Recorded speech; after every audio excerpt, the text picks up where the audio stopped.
February 23rd, 2011. It's late. I'm going to begin tonight's climate change update by bringing out a story that was brought to my attention. I was asked to help. Mohawks object to nuclear shipments. February 21st, a proposal to ship radioactive steam generators through the St. Lawrence Seaway to Europe has gained the first of several international approvals, said the St. Regis Mohawk tribe is one of many groups that are not happy about it.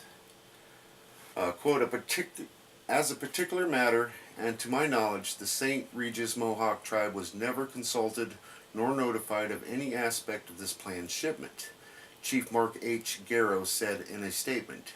This is a matter of protocol and policy. The tribe became aware of this scheme only after the media picked up the story and other Native governments objected. So I will definitely attach the link to this story below, along with a link to a petition you can sign to help, if you choose to. Now over to earthchanges.scott.net. Australia. Blue whales make rare Warrnambool visit. Several blue whales made a rare visit yesterday, enchanting local tourists alike at Thunder Point.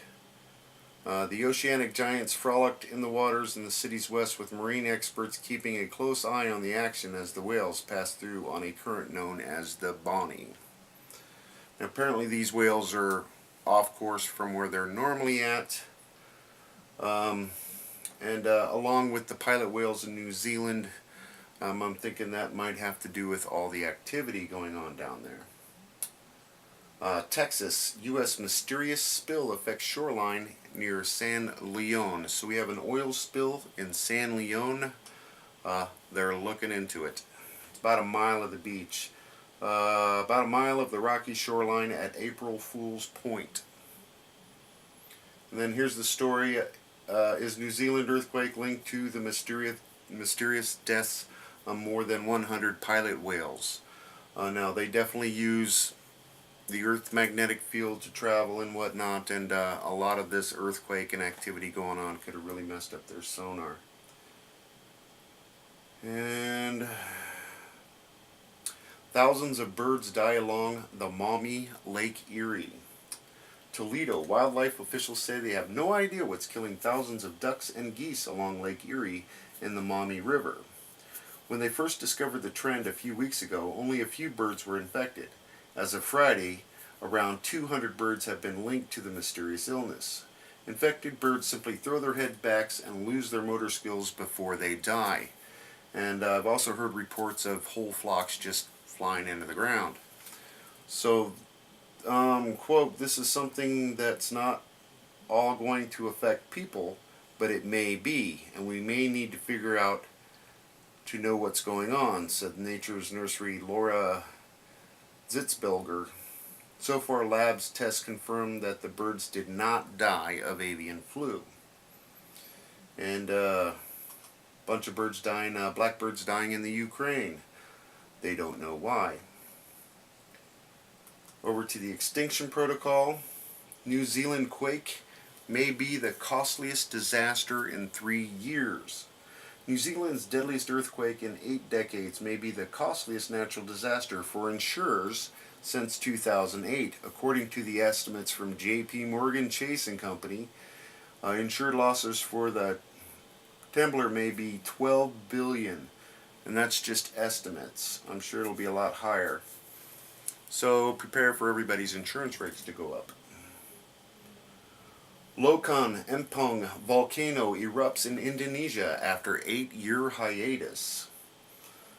Eruptions render ton vendor AA bought U.S. News about a small new eruption in Indonesia. The local observatory described the eruption as sporadic event, a steam-driven explosion that shattered old rock at the summit of the volcano. The report mentions increased seismicity and higher temperatures at the summit crater as well. So that is popping off and active again. Natural disasters spawn food crisis in North Korea.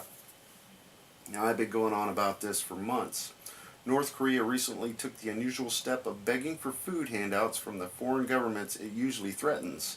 South Korea, plagued by floods and an outbreak of a livestock disease and a brutal winter, the government ordered its embassies and diplomatic offices around the world to seek help. The request has put the United States and other Western countries in an uncomfortable position of having to decide whether to ignore the pleas of a starving country or pump food into a corrupt distribution system that often gives food to those who need it least. So the North Korean people are in trouble. And New Zealand quake fractures country's largest glacier. The earthquake that struck Christchurch has caused some 30 million tons of ice to break off the New Zealand's biggest glacier. Tour guides at the Tasman Glacier in the Southern Alps say that the quake caused the ice to calve from the glacier, forming icebergs in the terminal lake. Tourists of glacier explorers say the icefall caused waves of up to 3.5 meters in height, which swept up and down the lake for 30 minutes. The glacier is about 120 miles from Christchurch on the west coast. And Kashmir, India, lashed by rain, wind, snow, and avalanche. Torrential rain, gusty winds, and snowfall on Monday wreaked havoc in several parts of Kashmir and left one BSF porter dead and 3 security force personnel injured at a forward post and Gurez. The rain, which started Sunday evening, triggered an avalanche in several parts of the valley and resulted in shooting stones on the national highway, leading to its closure for traffic. An avalanche struck the forward post. A porter died and 4 others, including paramilitary BSF men, were injured. They couldn't take they had to treat them locally. They couldn't fly them out because the weather's still very bad. It's too bad to move them out of there. And finally tonight, if Australia doesn't have enough problems, Tropical Cyclone Carlos brought heavy rains to the coast of Northern Territory and Western Australia in February 2011.